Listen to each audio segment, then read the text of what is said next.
Hi, Steve here. Thank you for joining me on the Panoramic Travels channel. This video covers our recent 2-day trip to Stockholm, Sweden, which immediately followed our trip to Norway. We stayed at the Clarion Hotel at the Arlanda Airport outside of Stockholm. Before we left home, we bought 2 Go City passes for 2 days. This gave us access to the hop-on, hop-off buses and boats and over 50 other attractions. For example, we would enter a museum, show them our passes on my iPhone, and in we go. It was a very easy system to use and it saved us money. I hope you enjoy the video. Give it a like if you do. Then we're gonna do the tour because I'm broke, alright? Okay. Right?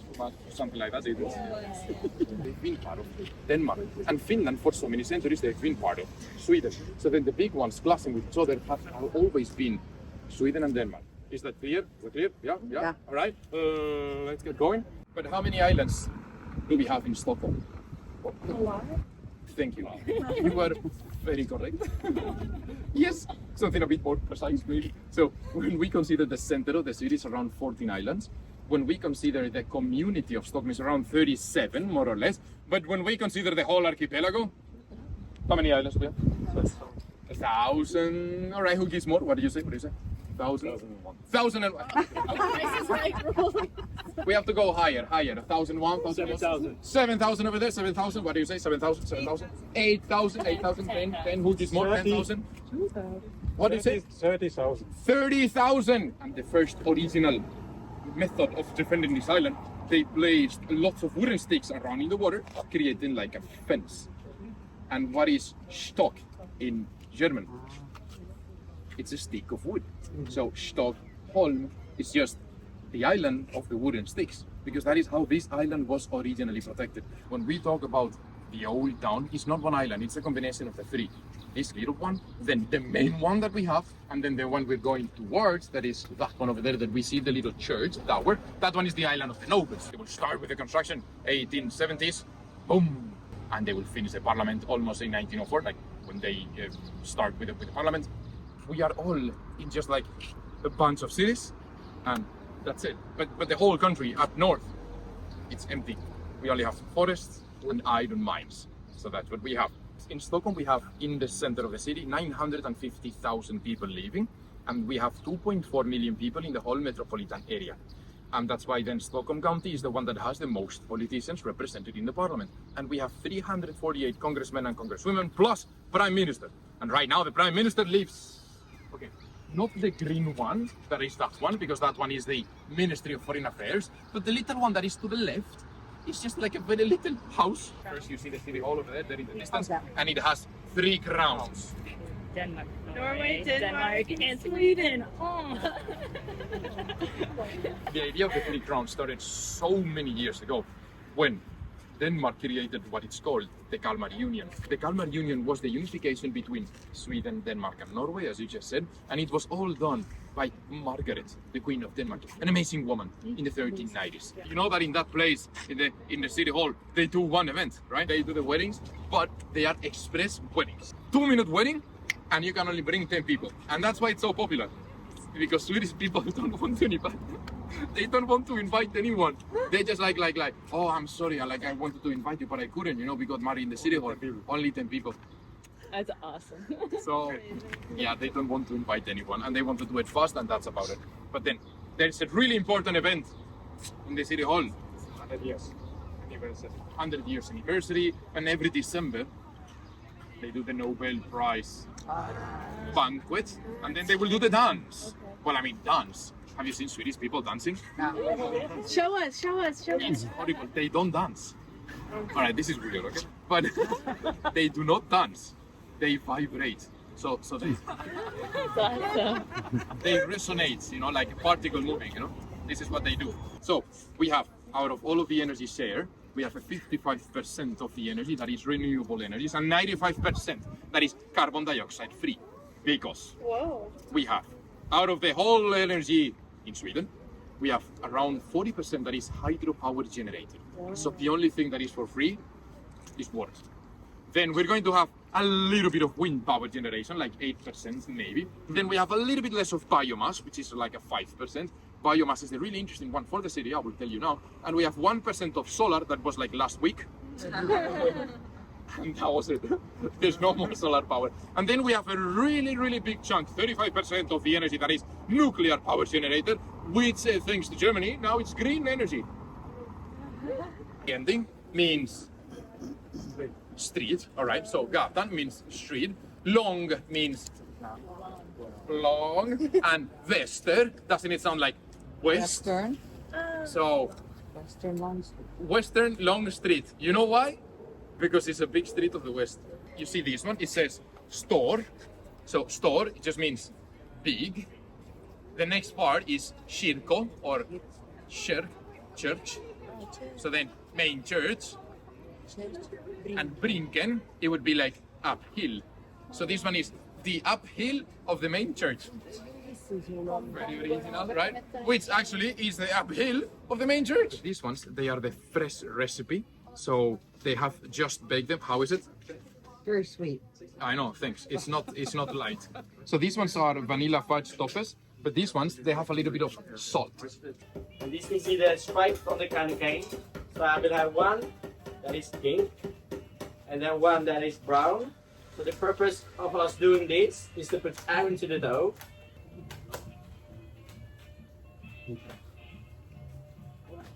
So I will do the machine do the rest of the job, of course.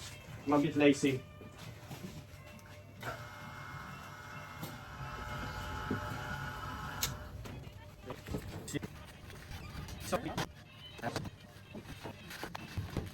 Here we go. So now I'm putting stripes on both sides.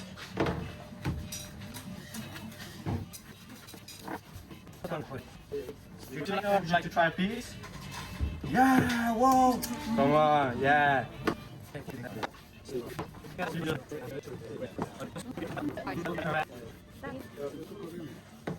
I will just keep rolling them and make it thinner. And finally, I will have the beautiful candy cane.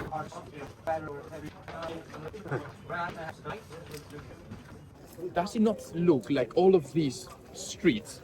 Everything looks like the Netherlands, right? Yes. It looks like Amsterdam, but with different colors. Because then you come with all of these ideas. You come to Sweden, you come to Stockholm. I want to use these styles. I want to do the Dutch Renaissance. I want to do the buildings like this. However, what are the materials that you have?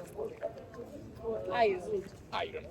Therefore, when you have the iron, you will have the iron oxide, which is the red color. If you don't have a lot of money, you cannot pay for the full pigment, like pure red. So then it will be orange, yellowish, brownish. These ones. Where is the purple, the violet, the blue, the green? You don't have those colors because they did not have those pigments. He was actually working with nitroglycerin, a very explosive material, very dangerous. What happens when you play with fire? And what happens when you play with explosives? Get exploded. Thanks. So that is what happened to his brother. His brother Emil died in an accident in the lab. So then he promised himself that he's going to be able to fix the compound. And he was able to transform nitroglycerin into 3-nitrotoluene. It's TNT. Super more powerful and explosive. However, it's really stable. It doesn't bone, with anything like nitroglycerin. So really well done. Yeah, really well done. You've started modern warfare. So when he died in 1896, he wrote that in his last will. He wrote that all of the money that he has created is going to be used to create the Nobel Prize Foundation.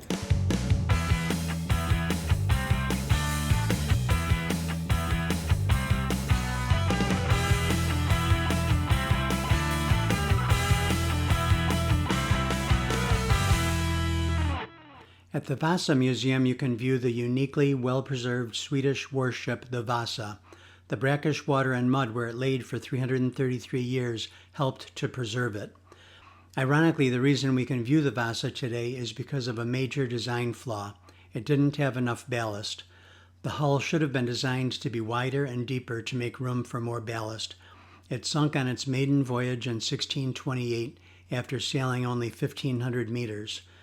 Recovery efforts began by Anders Frantzen in 1957. Navy divers made 6 tunnels under the hull and then passed 2 6-inch steel cables through each tunnel. The cables were attached to 2 pontoon vessels and the lifting of the Vasa began. The Vasa broke the surface of the water on April 24, 1961.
Okay, now I have to tell you a little story.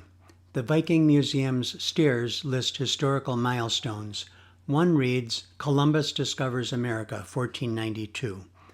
As a child in the United States, I had been taught this same thing, that Columbus had discovered America. As an adult, I realized that this was wrong, since people were already living on the continent long before any Europeans arrived there.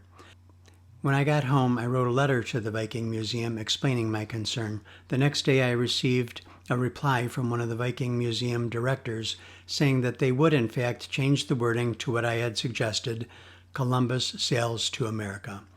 Maybe one of you will visit the Viking Museum and can let me know in the comments if they have changed the wording yet. They said it should be done by the end of 2023. The Viking Museum ends with an amusement park-like ride in the basement, something I've never seen in any museum before.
didn't notice, like the colors on them is so worked on the back. Right. So there's like eight steps, you could say. You know, with the painting, sandblasting as well, there's some engraving, and you are actually allowed to touch it if you want.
We really enjoyed our time in Stockholm. We packed a lot into 2 days. I hope to get confirmation from someone that the Viking Museum did in fact change the wording of the stairs to Columbus sailed to America. I think that will be a much more accurate representation. If you enjoyed this video, please give it a like, consider subscribing, and leave a comment. Thanks for watching.